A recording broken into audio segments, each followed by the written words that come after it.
Okay, right now I'm going to be talking about Carl Cohen's essay called Socialism. For many years, Carl Cohen was a prominent philosophy professor at the University of Michigan, and he wrote about many different areas of philosophy, but especially ethics and political philosophy. And for decades, he was a very strong proponent of socialism. This article, I believe, was published in 1982, which was before the collapse of the former Soviet Union. In any event, what we're going to do is we're going to be talking in great detail about this particular article. This article or essay was chosen, I believe, by our authors as an article or essay to be contrasted with the Libertarian Manifesto. And one thing that I want to make pretty clear is that even though it is a contrasting piece, because when it comes to the economy, typically libertarians and socialists are not going to see eye to eye. That's absolutely correct. At the same time, there are people, including Cohen, who have called themselves democratic socialists, who are in favor of our Bill of Rights and who believe in all sorts of liberties and freedoms and some rights that the libertarians believe in. So it's not as if this article is diametrically opposed in every respect to the Libertarian Manifesto, but certainly this article has a sharply different view about the role of government, and especially the role of the government in relation to the economy. But in any event, Carl Cohen begins by saying, we socialists agree that democracy is necessary and absolutely right. But he goes, but it's not enough. He says democracy is fulfilled by socialism, which is simply the democratic control of all resources in the community by society as a whole. He goes, and then he goes, socialism makes democratic ideals concrete. And he says, but you know, the name socialism for many Americans, remember this is 1982, but it's still to some degree true today, but not as much as it was in 1982. But that the word socialism has a bad connotation for many people, and certainly many Americans. And he says, but think about it. Don't we already collectively provide for the common defense and enforce the criminal law?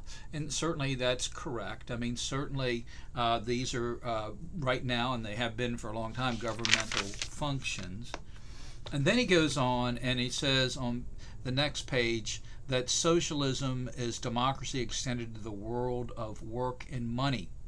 Okay, and then he goes, how all the wealth of the world, the houses and the food, the land and the lumber and luxuries is somehow divided and distributed. How is that done, and how should it be done? We socialists try to rethink such fundamental questions: who gets what and why?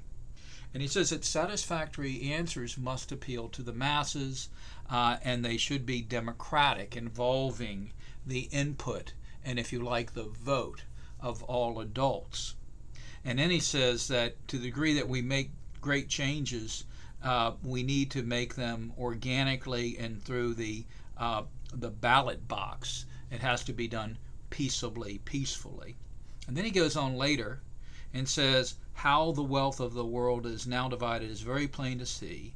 A few people get a great deal, and most people get just barely enough, or a little less than enough to live decently.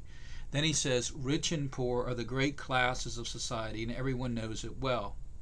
Early democracies accepted these stark inequities as natural and inevitable. We do not. In other words, we democratic socialists do not. And then he says, some Democrats, with a small d, still accept them. Material success, they say, is open to everyone in a system of private enterprise, and rewards properly go to the industrious and the able. Those ambitious enough to pull themselves out of poverty by effort and wit. Some succeed, some do not, and most, they conclude, receive their just deserts. But he says this isn't so. And he goes, it's what he calls the myth of free enterprise. And he says, in fact, by putting control of industry and finance into private hands, free enterprise results in the ownership of more and more by fewer and fewer, making economic justice unattainable by most. For centuries, Wherever capitalism has prevailed, the great body of wealth has rested in the pockets of a tiny fraction of the citizens, while the masses are divided between those who just get by their wages and those who are unemployed and poor, inadequately housed, and often hungry. The great division between those who have and those who have not is the leading feature of a private enterprise economy, even when democratic. We, meaning we democratic socialists, do not accept the inevitability of poverty. We do not think a democracy need be a cutthroat enterprise, and we know that cooperative action by the members of a society in their joint interests can protect both the essential freedoms of each individual and the economic well-being of all. Okay, there's so much here to look at. Okay, now one of the things to look at is his contention without evidence that the great classes, and he's, remember, this is in 1982. He says of society, including American society, apparently, because he's talking especially about market-dominated societies. The great classes are the rich and the poor. Well, there are many people who will dispute this. Now, I realize that that it has been said that the middle class isn't as large as it was some years back, and that may well be true, although it's still pretty large. But one of the reasons that it's not as large is, at least until recently, everything has been upended with the novel coronavirus. But until recently, what's happened in the last years is that there have been a number of people in the like middle class going to the upper middle and above. And that's one of the reasons why the middle class has declined. I mean, it's more complicated than that, but that's one thing that you almost never hear. The other thing that I want to mention is that there's still a large middle class, which he doesn't even mention at all. One of the things that happened during the industrial and after the Industrial Revolution and after was that you had larger and larger middle classes in market-dominated economies. In other words, if you were to look at England, where the Industrial Revolution began, and you looked at the standard of living between 1814 and 1914, it went up many, many times, and there was a growing middle class. And the same thing happened with the United States. And if you go in the 20th century and you look at how there was economic growth in the United States, and especially also after the Second World War, you see the expansion of the economy. You see more and more people hitting the middle class, more and more capability of consuming, more and more people becoming literate, more and more people going to college.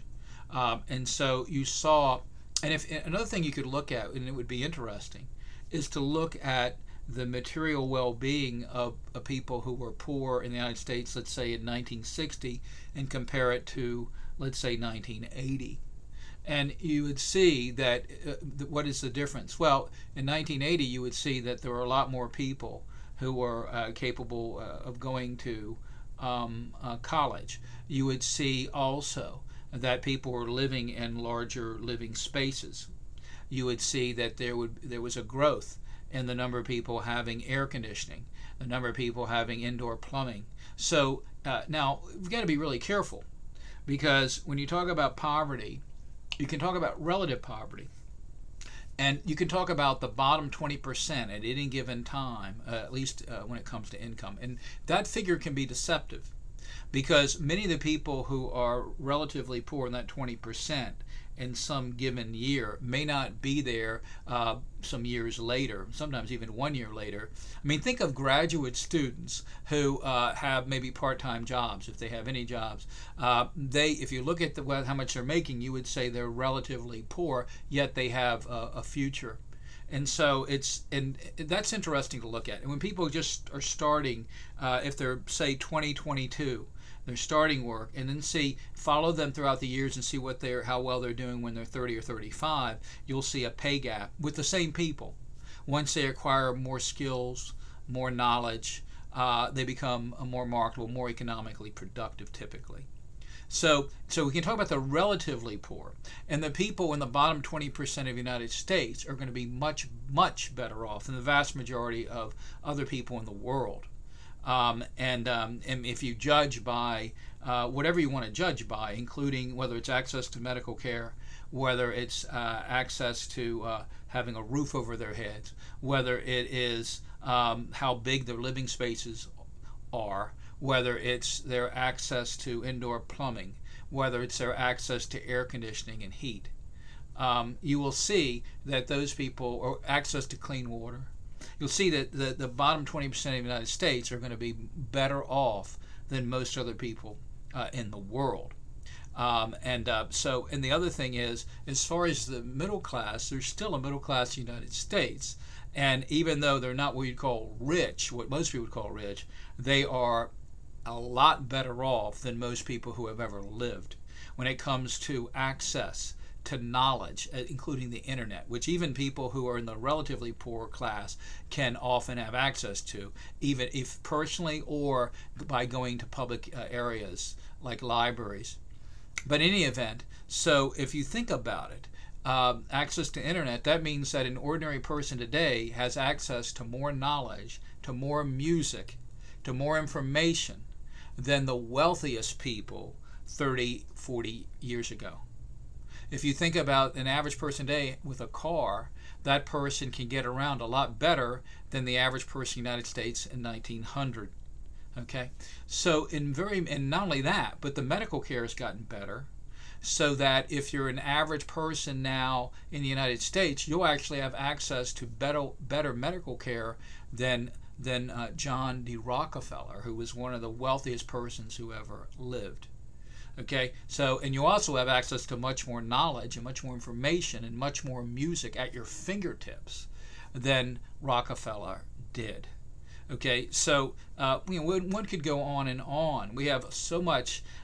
Even a person, just an average person today, can end up, as I say, listening to all sorts of music through the internet.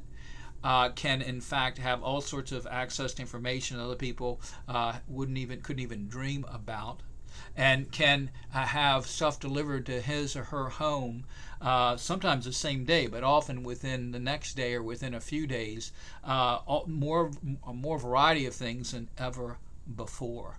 But in any event, so I think we need to put all this in context. Now, there are also people who are absolutely poor. And these are people living on and producing what would be equivalent to, say, the average of $3 a day, anywhere between $1 and $6 a day. Throughout most of history, most people were absolutely poor. There's nothing at all unique about market-dominated economies having people who are relatively poor. The fact of the matter is there have been these huge inequities throughout society, throughout it for millennia. Throughout it, so I think that's a very important point to understand.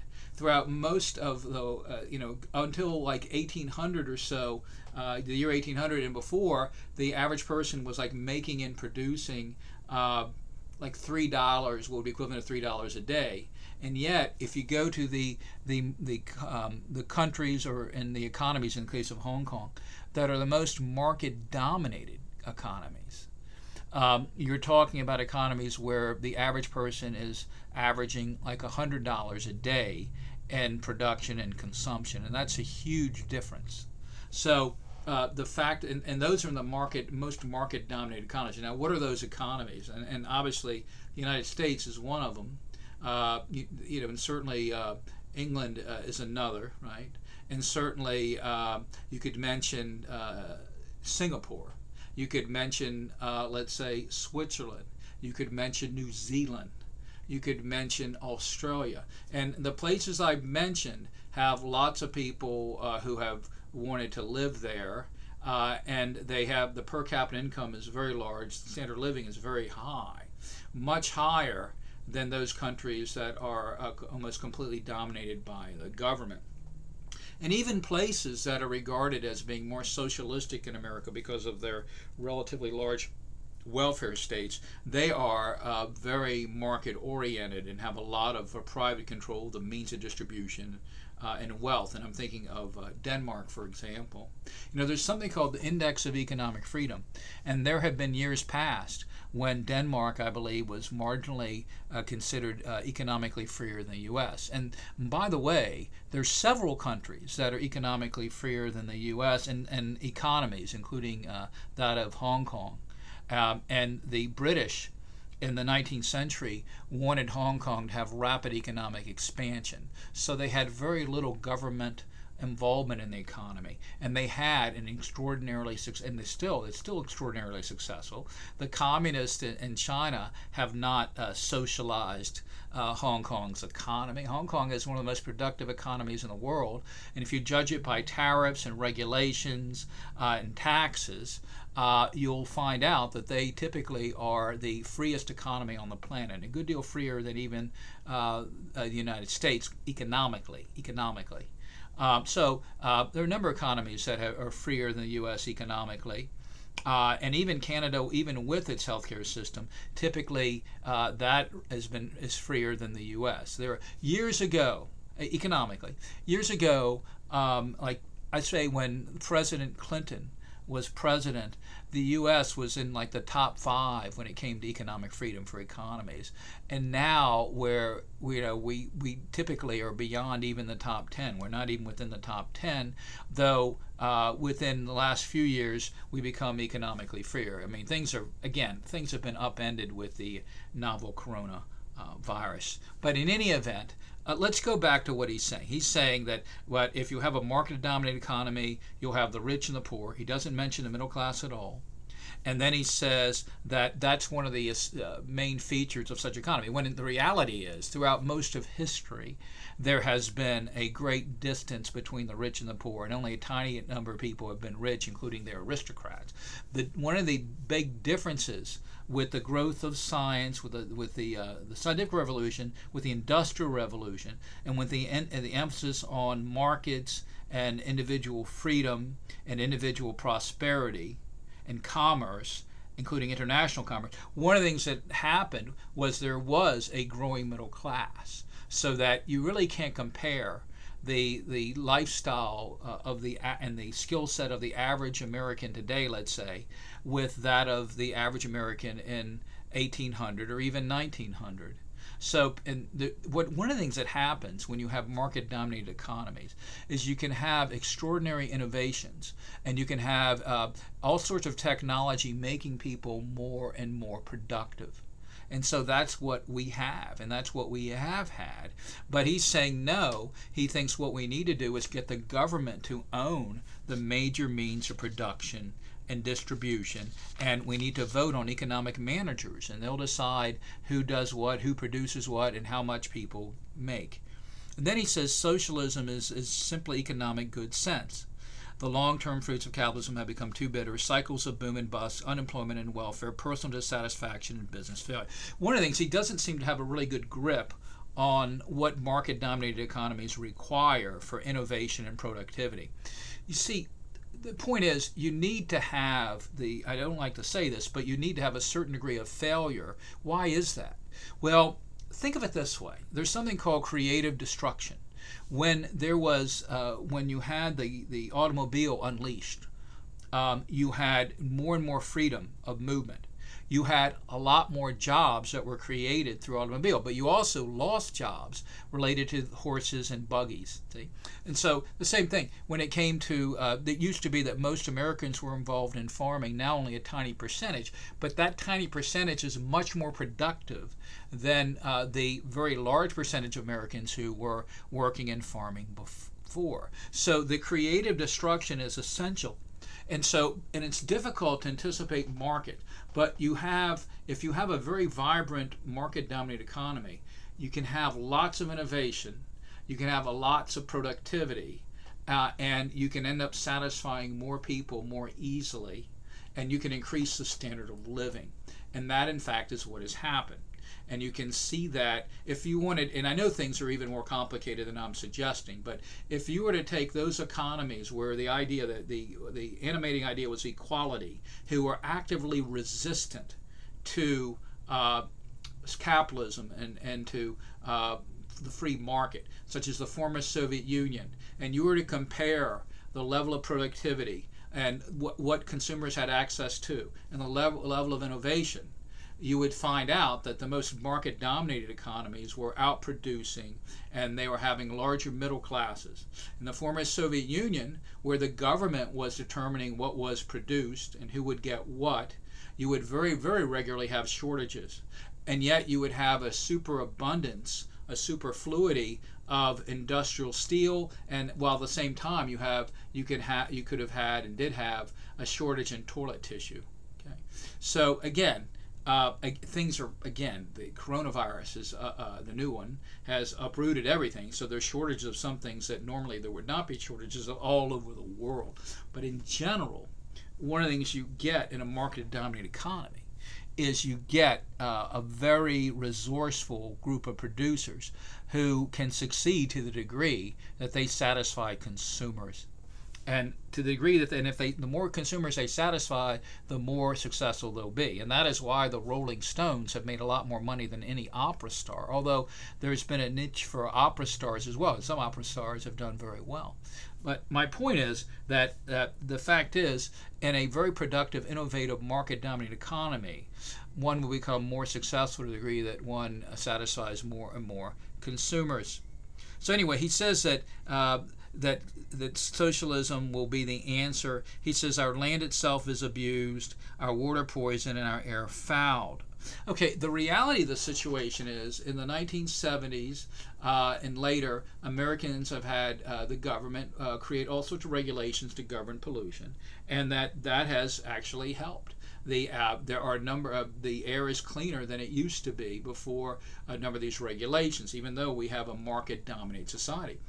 If you look at the former Soviet Union, if you look at Poland when it was under Soviet control, you'll find out that, if anything, their air was not as clean as that of the United States. And we could go on and on. You could say China has opened up its markets, but it still has a government-dominated economy, and they have a lot. Well, with the new coronavirus, there might be some declines in pollution, but the fact is they have been highly polluted. They've been more and more productive, right? But they've also been very highly they've been performing a lot of pollution. So the notion that, well, if the government owns the land, or if the government owns the companies, the corporations, you're not going to have as much pollution. The evidence really isn't there for that position. And then he goes on and says capitalism relies upon the so-called market economy. The prices asked or offered for raw materials and finished products, it leaves entirely to private parties, individuals or business firms who enter a supposedly open market. This free market, is argued, will be self-regulating. Supply and demand will rationalize prices. Fairness and productivity will be ensured by competition. Enterprise encouraged by the hope of profit. Well, actually, that appears to be a pretty accurate description, but yet he doesn't believe it. He goes, none of this actually works in the way capitalist mythology depicts it. The system relies upon the wisdom and power of economic fairies that never did exist. Nothing in the market is dependable, since everything within it fluctuates and responds to unpredictable and uncontrollable factors. The tastes of buyers, the moods of sellers, the special circumstances of either, accidents causing short supply, or fashions transforming reasonable supply into glut. Now, he says this, but he doesn't really look at it very logically, because the fact of the matter is, if you had an economy in which the government, let's say, owned all the citrus crop, and then you had a freeze in Florida that killed most of the citrus crop, you've still got a problem, don't you, whether the government is involved or not. The difference is, if we're all involved, then we all can lose money in that situation, rather than principally the people who are owners, the private owners of the crop. Okay, second, if you have, suppose the government produced all the baseball caps, including the Yankees baseball cap, and then the government said, well, I'm assuming you're going to have a price economy base, because you would have no idea what people wanted or what to produce if you didn't have prices, because I'm not going to go into economics, but prices not only give us incentives to do things, but they also create incentives to innovate. They also tell us something about supply and demand. So you really need prices if you're going to have an efficient economy. So let's just say that the government says this is a Yankees baseball cap, and people need to pay $20 for it. Even if that were the case, the demand for that is going to vary, right? Because the fact is, most of what's produced is not a necessity. Okay? And even stuff that is a necessity, such as clothes, can be bought used. Okay, so this is very important for people to understand. Okay, so if you're talking about, let's say, baseball caps, the government says, well, we're saying it's $20, that's what you have to pay. Well, the fact is, if it's a Yankees baseball cap, the demand will be variable. Are the Yankees winning? And so there'll be at times when there'll be less of a demand. And so the fact that the government is owning and producing them in no way makes the economy more efficient. As a matter of fact, there's reason to believe that the economy will be less efficient, because if you look at, to the degree the government owns something, whether the government's constantly subsidizing Amtrak because a number of its routes would end up losing money. The government's just giving them incentives to stay in business when they would operate differently and more efficiently if the government weren't constantly giving them subsidy. Moreover, most Americans don't even use Amtrak, and yet they have to pay for it. That seems like a kind of exploitation. But in any event, and so that's his position. His position is you want the government involved. You don't want private ownership. And in fact, if you look at, for example, FedEx or UPS, who do you think is going to be more reliable if you have to move something from A to B? I'm not entirely opposed to the post office. I've used it, but the fact of the matter is that the post office is just not as reliable as FedEx. I knew a guy who worked for the post office. He said when he ordered his mail carrier uniform, he ordered it through UPS. And let me give you a good example. I live on the 3rd floor. Years ago, there was a woman who had trouble walking. She had some sort of medical problem. She was my mail carrier. She was quite unwilling to deliver any package I had to the 3rd floor. And she said that according to her union contract, she was not required to. She'd do the 2nd, but not to the 3rd. So what does that mean? What did that mean? That meant that if I wanted to get a package that was larger than my mailbox downstairs, I'd have to go to the post office to pick it up. Okay. Can you imagine UPS or FedEx saying, well, we don't deliver to the 3rd floor? Do you see how preposterous that is? Now think of it this way. There are a lot of government places that have special parking, and I don't mean just for the handicap, which is normal, whether it's private or public, but I mean for people working there. Have you noticed that typically places that are not dominated by government, such as urgent care places, that people park in the back, and there are places right next to the front door, but those are for the customers? Have you noticed that? Anyway, so the fact, DMV. How many people are more likely to criticize DMV than they are to criticize the local grocery store? DMV has no competition. And what he wants is to eliminate virtually all free markets so that there would be no competition, so that everything would be run the way DMV is. In other words, can you imagine, do you think that the government would run Amazon more efficiently? Do you think the government would run, let's say, I don't know, do you think it would run Whole Foods or more efficiently than Whole Foods? Do you think it would run, for example, Walmart more efficiently? Do you think it would run Trader Joe's more efficiently? Do you think the government has done a good job of saving money?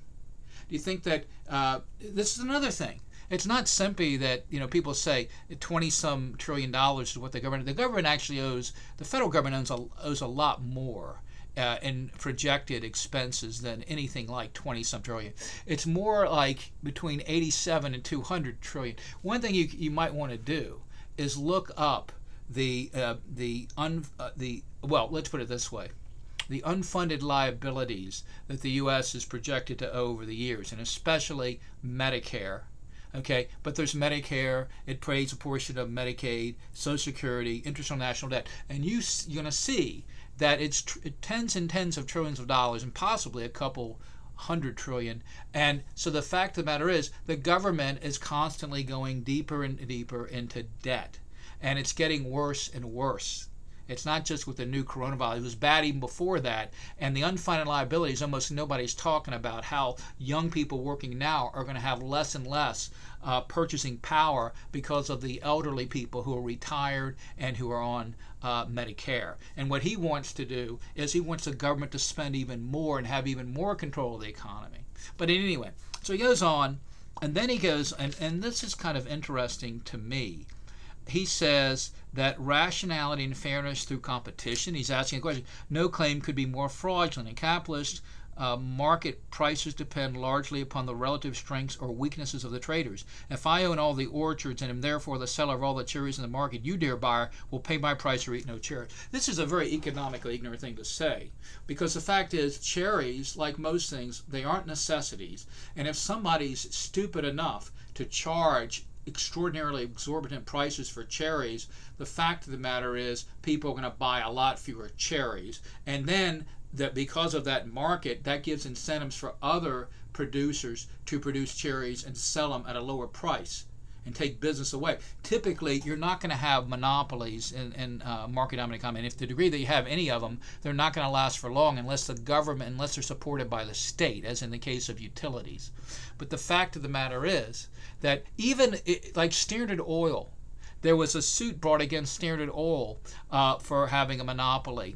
And okay, the Rockefeller Standard Oil. The fact of the matter is that Johnny Rockefeller ended up lowering the price of oil for consumers. He had a really creative way of distributing and transporting it. He became more and more efficient. He lowered. So people, and the same thing with Andrew Carnegie and steel. And so the fact of the matter is, there were cases where, and even Walmart, whatever you think of Walmart, there's no, and you can say good and bad things. There's no question that it has lowered prices for consumers, and we're all consumers. And so it wasn't the case of Walmart saying, well, we're controlling the market, we can charge whatever we want. That's total nonsense. Let me say something else. Now let's talk about, let's say, 99-cent items on whether it's McDonald's or Wendy's. Let me ask people this. Do you think that if Wendy's and McDonald's and Burger King all got together, that they could charge whatever they wanted for their burgers? Do you think it would be in their interest, for example, to charge $15 for a burger? The answer is obviously no. Why? Because, again, I get back to this, burgers are not necessities. Moreover, people would have more incentive to go to a mom and pop place and pay less and get a better burger. Further, it would change people's behavior because they would end up going to other places more, whether it's Taco Bell, whether it's Chick-fil-A. And Chick-fil-A does a great job. Just go to see what's happening, and you have trouble. You go outside and you see how many people are in their drive-through. But anyway, and that's even before the novel coronavirus. But my point is that he's saying that no, people can charge whatever they want. The answer is the consumers en masse have more power than any manufacturer. The consumers en masse, their behavior, and that is why, as I'm talking now, the price of gasoline is really dropped very, very low. The consumers en masse have more power than any manufacturer, and it is not the case that it's in the best interest of people in business to charge really, really high and higher prices, and the fact is they will normally be punished for that. They'll have fewer buyers, and there'll be other competition. And again, I just think of all the 99-cent items at fast food places, for example. And I think of Amazon. How did Amazon became more and more efficient, great delivery system, right? Great service, great prices. And Amazon has empowered consumers because consumers have more knowledge now of the prices for goods and services than ever before. That enormously empowers consumers, and that's market dominated. It's not government dominated, it's market dominated. And then he goes on and says two consequences of capitalist disorder deserve special attention. The first is unemployment. Now, normally market-dominated economies will have less employment than government-dominated economies. Before the novel coronavirus, which has caused all sorts of unemployment in just about every economy, the U.S. had one of the lowest unemployment rates in the world. And if you look historically, if you look at the unemployment rates in Hong Kong, which typically for many, many years has had the freest economy, they are very low relative to other countries. So the notion that somehow that market-dominated economies are going to have unemployment is simply not the case.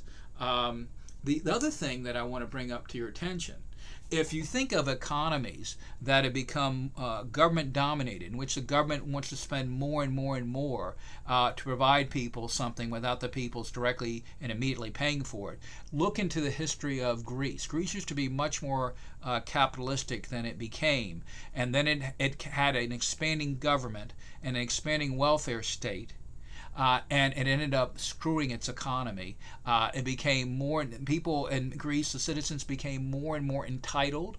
They wanted more and more and wanted to pay less and less for it. And the federal government in Greece borrowed more and more money. And they ended up ruining their economy. So anyway, now, and then he goes on page 553. Economic cooperation entails two practical principles. Productive property must be publicly owned. Production distribution must be planned for the common good. Okay, public ownership. Okay, and then he ends up saying, he goes public ownership of the, and then he says private persons are not entitled to own the instruments of our common good. What does that mean? If somebody writes a book that becomes a bestseller, like Harry Potter, and then they please millions of people, what is going to happen? They're going to create value for millions of people who are the readers, who go to movies, the truckers, who sell the book. They're going to create value for all those people. That's someone who's created Harry Potter. And so, and yet, to the extent that we end up buying Harry Potter books and going to Harry Potter movies, we are, you could say, we're contributing to economic inequality and for the people who are creating these things. And yet, we're voluntarily doing it, and we believe we're better off in our voluntary transactions.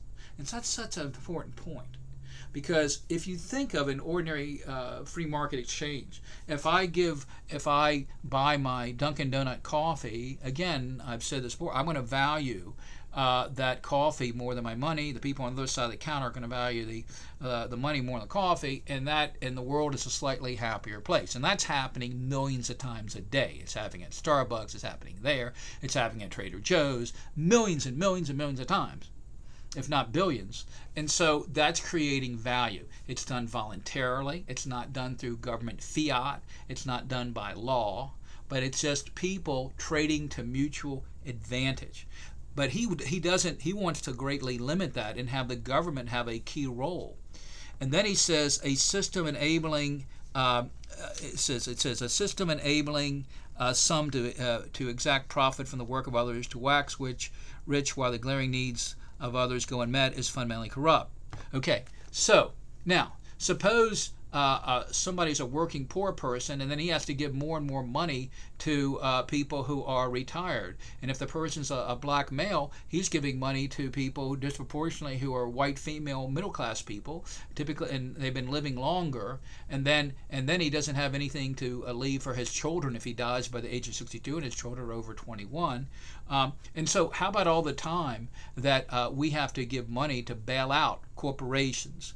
Yeah, I agree. I disapprove of that, but guess what? That can happen in a socialist economy. To me, yeah, if you wanted anything approaching a pure capitalism, that wouldn't happen. And then the other thing is, it's not just that. I mean, I think about what's happening with the elderly expecting more and more money from people working, including, for example, Medicare. In the last 6 months of someone's life, somebody can end up using more medical dollars than ever before. And so then people working now have to pay not only for themselves, but also for the retirees. And there are tens and tens of millions of retirees, and they're going to put an unprecedented strain on medical care and the Medicare dollar. So in any event, so here's what he wants to do. He wants to nationalize. In other words, he wants the government to own and manage, electric utilities, the mines, agriculture, transport, the production of metals and paper and drugs, the airlines and the food chains and the telephone systems. Okay. Now ask yourself right now, what are people more likely to complain about? The U.S. Postal Service or FedEx? The DMV, local grocery store? Okay. What are they more likely to complain about? Again, the public schools or the private schools? What are they more likely to complain about? And so it seems that people are more dissatisfied with the public sector than they are the private sector. And the public sector typically doesn't have quite the incentives to be more and more efficient. Now, if there were just a public sector, then that would be the world's biggest monopoly. The biggest monopoly. And the difference between that and any other temporary private monopoly is the government has the power of force. The power of force. So it has the power to take people's money forcibly or throw people into prison.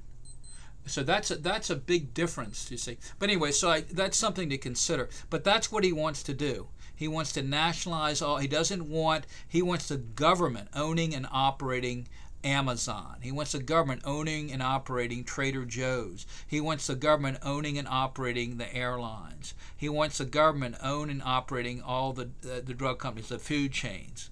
And ask yourself, what evidence do we have that the government is innovative, that the government is efficient? What kind of incentives does the government have to be efficient? If the government controls and owns everything, again, it'll be the world's largest monopoly. And yet the difference is it'll have the power to take people's money by force and the power to take away people's freedom by force. That's the difference too between a government monopoly and a non-government or private monopoly.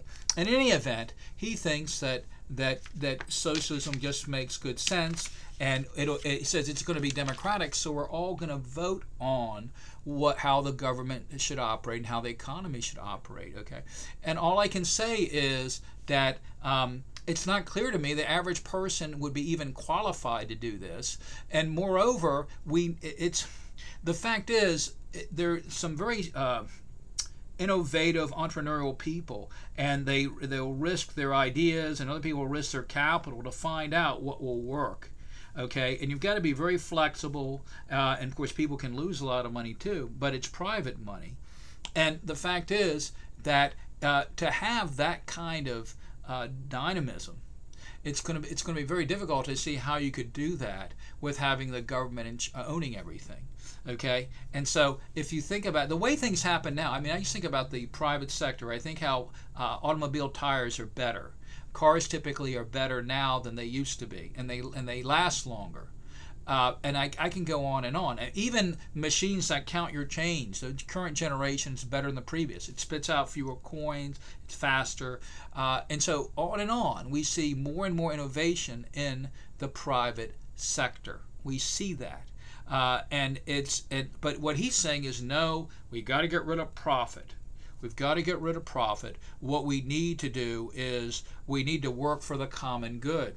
Well, I don't know. And when you think about it this way, who do you think, if you think about Disney World, wouldn't you say Disney World is generally more popular than our state parks?